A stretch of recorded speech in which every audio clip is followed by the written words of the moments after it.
মাইয়া মানুষ অনেক সুন্দর একটা খেলা জানে। ছোটবেলায় পুতুলরে মানুষ বানায় খেলে, আর বড় বেলায় মানুষকে পুতুল বানায় খেলে। বিয়া করছিলাম 5 বছরের প্রেম আর 1.5 বছরের সম্পর্ক। বিয়া 10 দিন আগে আমার ডিভোর্স হয়ে গেছে, সে আরেকটা বিয়া করে ফেলাইছে। কেন ছেড়ে গেছে এটা তো আমি কইতে পারবো না, তার ব্যক্তিগত ব্যাপার, কি জন্য ছেড়ে গেছে। কিন্তু আমি আমার সাইড থেকে ওরে কোনো কমতি রাখি নাই দেওয়া। একটা মেয়েকে যতটুকু ভালোবাসার প্রয়োজন আমি ততটুকুই ভালোবাসছিলাম। মেয়েরা চাকার পাবে, তার জন্য আমার ফ্যামিলি ছাড়ছি, সে আমার ছেড়ে চলে গেছে।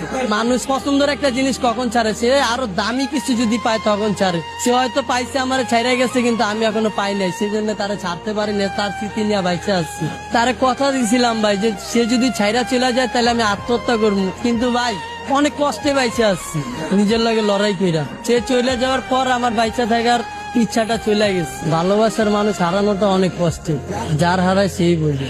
আজকে ওই মেয়ের কারণে আমি রাস্তায় ঠিক মতো খাইতে পারি না, না খেয়ে রাস্তায় রাস্তায় ঘুরি। আমি আমার ফ্যামিলির কাছে চাইলেও যাইতে পারি না, কারণ তার জন্য আমার ফ্যামিলি ছেড়ে আসছে, আর সেই মানুষটা আমারে ছেড়ে গেছে। নারী তুমি ধন্য, পুরুষ মানুষের মন ভাঙার জন্য।